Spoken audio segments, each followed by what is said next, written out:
In the twilight of the 18th century, Europe was not just a continent on the brink of revolutions.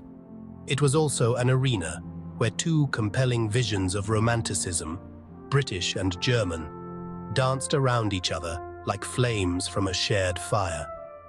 The British Romantics, with their quiet valleys and roaring seas, sought to elevate the mundane to the sublime, riveting the soul to nature's boundless beauty.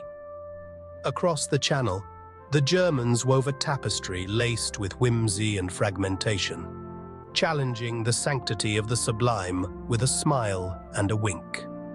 This dichotomy forged not merely a literary divergence, but a philosophical bifurcation that would echo through the halls of future intellectual inquiry.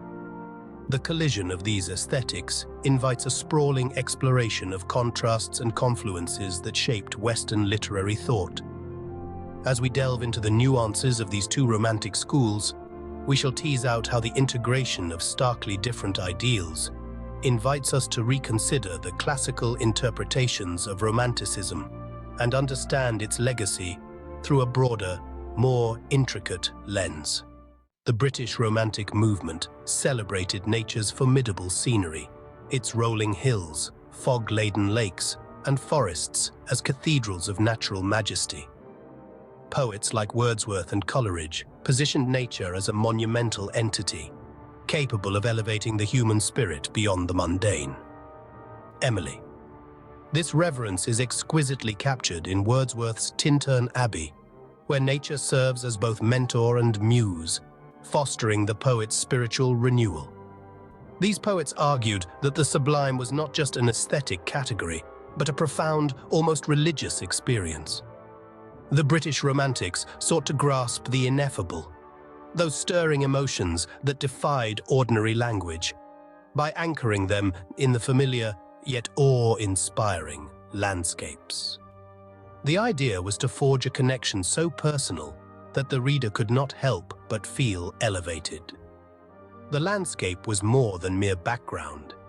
It was a dynamic character in the poetry of the British Romantics, a force that could provoke profound introspection and moral elevation. As such, the British sublime was not just visually or emotionally engaging, it was transformational. Conversely, German Romanticism embodied a markedly different aura. Figures such as Tieck and Schlegel did not shy away from employing humor and irony to dissect the idea of the sublime. Johann.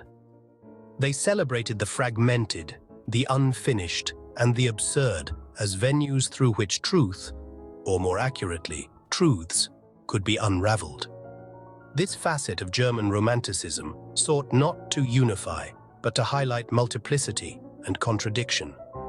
The Germans posited that the sublime could indeed be humorous, that awe could coexist with laughter, and that grandeur could be found in the incomplete.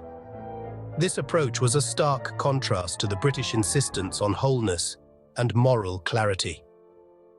German Romantic poets and philosophers embraced the chaotic, the nebulous aspects of human experience, finding beauty in the kaleidoscopic fragments of life.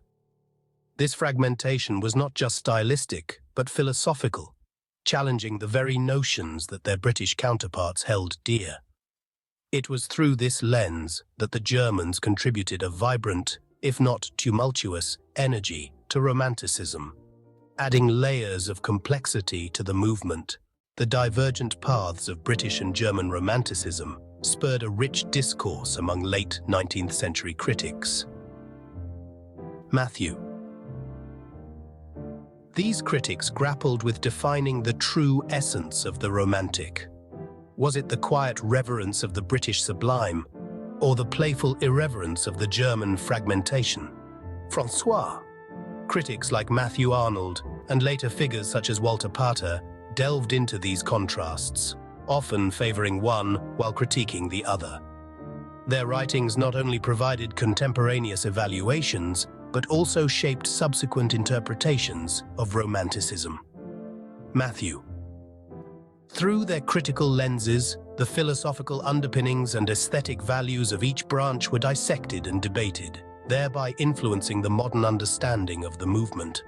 François.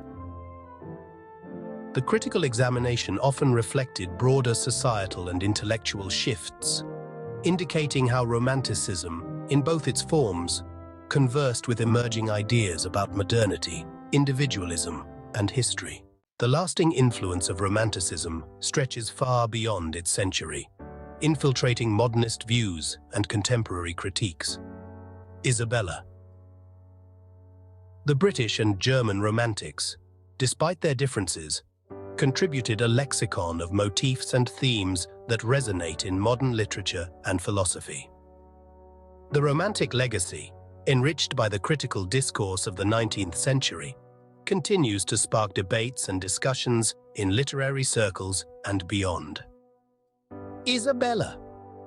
This pervasive influence poses endless questions about the relevancy and adaptability of romantic ideals in today's world, suggesting an eternal dialogue between the past and the present. In examining the splendor and fragmentation of Romanticism, we uncover not just a literary movement, but a complex dialogue that continues to shape the contours of artistic and philosophical thought. Isabella. As we continue to explore and reinterpret these romantic legacies, we engage with a tradition that is both venerable and vibrantly alive.